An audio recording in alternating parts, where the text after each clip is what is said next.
Hi, welcome back to ODE YouTube channel. Today I'm going to review another pen that was sent by Apple Boom for review purposes. And if you like our videos, please don't forget to subscribe our YouTube channel. It is quite important. And now let's start to see this pen. And as you can see, it is a Pineider. And let's open the box to show you. I've shown this box when I received the pen on the mail, but now I think it makes sense to open it here on the review. Sorry. Okay. Now it's done. I was opening on the wrong side, and inside this cardboard box you have this other box made of cardboard covered with a leathery finish with Pineider and the crest of the brand and saying there Firenze 1774.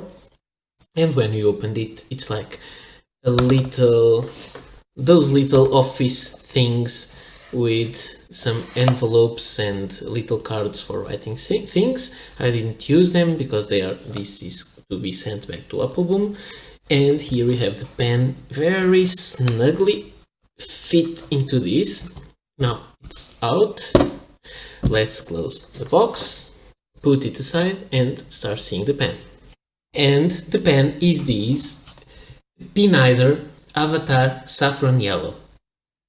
This is a beautiful pen in my opinion.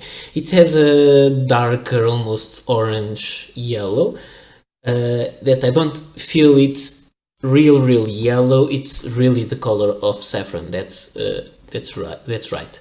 And now the pen. I think this pen is very beautiful. It's my opinion, but I really think it is beautiful. It has several specific characteristics. First, let's take a look at the outside of the pen. The cap has this cylindrical that ends into a dome. It has a nib, it has a clip, a very long clip that goes all the way into the top of the pen and the cap and the back. And then you have two little metallic rivets there. And these are what make the clip to be very springy. You can really open the clip and use it easily, and it's also very strongly spring loaded, so this is very well conceived. The clip is very thin. I don't know if I would prefer a larger clip, but it is beautiful, and it has the shape of a feather, reminding us of a writing quill, thinking of vintage writing instruments. I really like the shape of it. Maybe I would prefer it to be a larger one, wider, but I really think this is elegant, and the way it curves, I think it's beautiful. Then we go into the band, the cap band, and this cap band has engraved, it's metallic, it's engraved Pineider, and then it has, how can I say it, like a skyline of Florence in Italy. That's why it was written Firenze in the box. Then the rest of the pen is the same material as the cap. It tapers a little down to the end, round, and it has this beautiful and deep material. I really like it. I think this is really well made. It is a beautiful pen.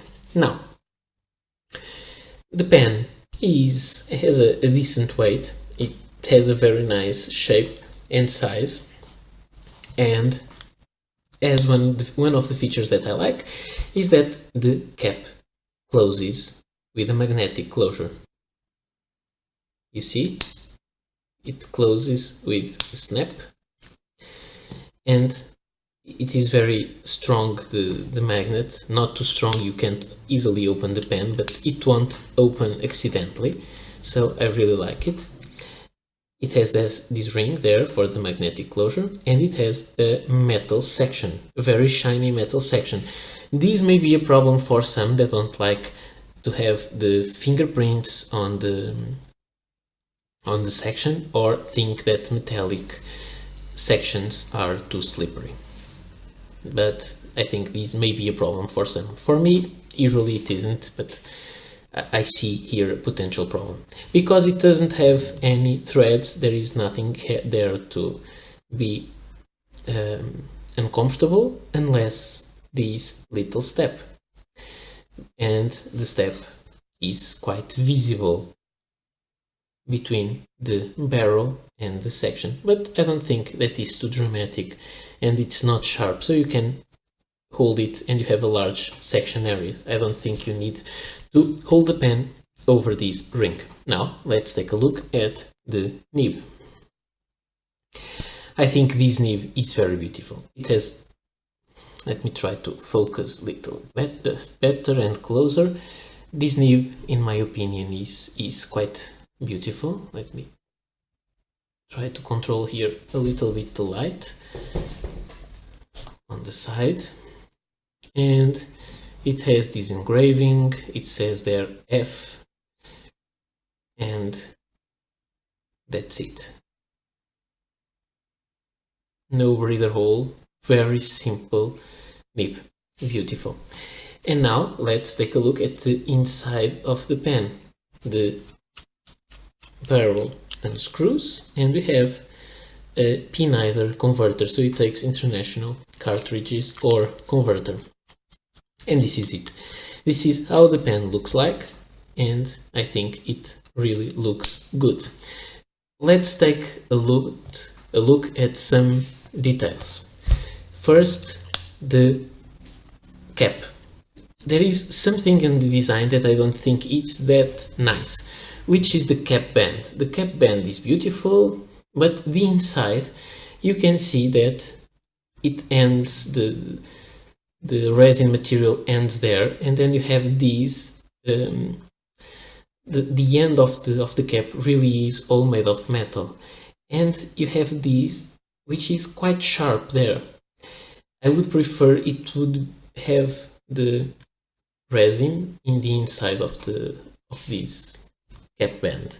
It looks like if it was a can that was cut, and this is very sharp. I don't think this is well finished. It is beautiful, but this is the thing that I don't love in this pen, and I think this is the only thing I don't love about it.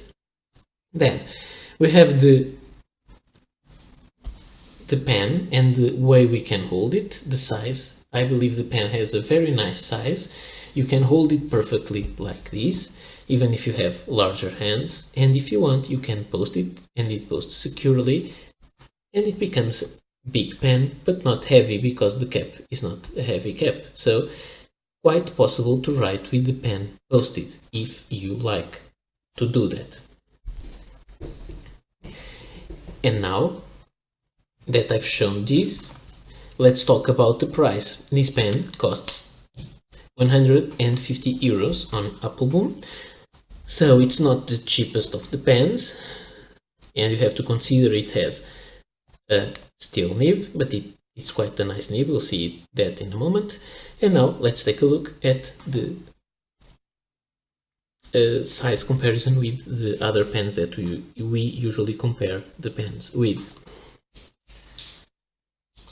And we have here the Parker Centennial Dual Fold and the Lamy Safari. And you may see that the Pineider is a pen of the same size.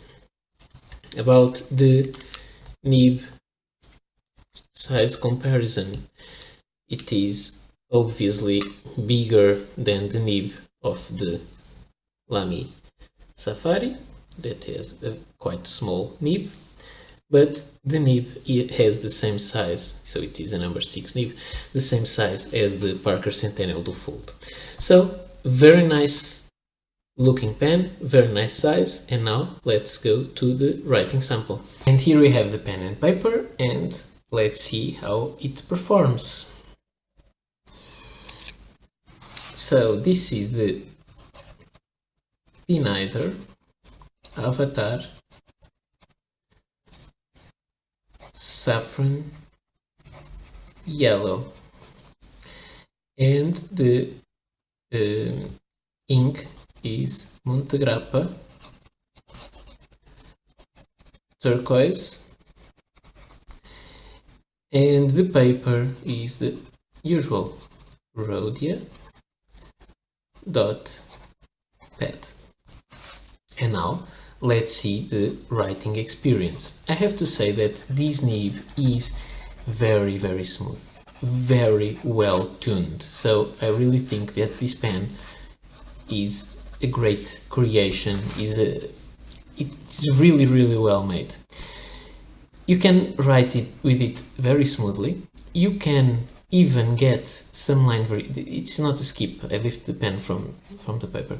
You can even get some line variation. This is with no pressure and this is with some pressure, so it's not a flex nib, but you can definitely have some line variation out of this pen. Not much, but you can have some. And you can also have some line variation when writing upside down, and this pen is smooth and works well even upside down, so it's really well made. I really think this is a good pen that you'll be very happy with it for a long time. If you like this cap band thing, I would prefer it to have a different finish. About the wetness, I think it's very visible that this pen is quite wet. It puts a nice amount of ink on paper and it gets really wet and it writes very well. I can't say much more than this. If you like very smooth nibs with a little line variation, with a fine line that can write slimmer on the reverse side, I think this is a great pen for you. So this is a very well made, nice creation from Dante Del Vecchio, now that he's working for Pineider, and there's not much more I can say about this. Really nice pen. There are lots of different finishes for this pen, and this is all. So I hope you liked the video. I hope this is useful for you. So thank you for watching. Thank you Mr. Appleblom for sending the pen. If you go to his website, you can find this pen for 150 euros, so don't forget to check it. And this is all for today. See you next video. Bye.